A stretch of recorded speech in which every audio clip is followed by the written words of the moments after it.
చక్కని సీతకి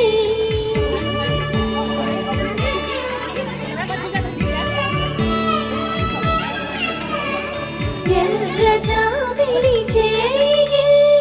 రాముడేడని అడుగుతుంది చూడలేదని పెదవి చెప్పే చెప్పలేమని కనులు చెప్పే నల్ల పూసైన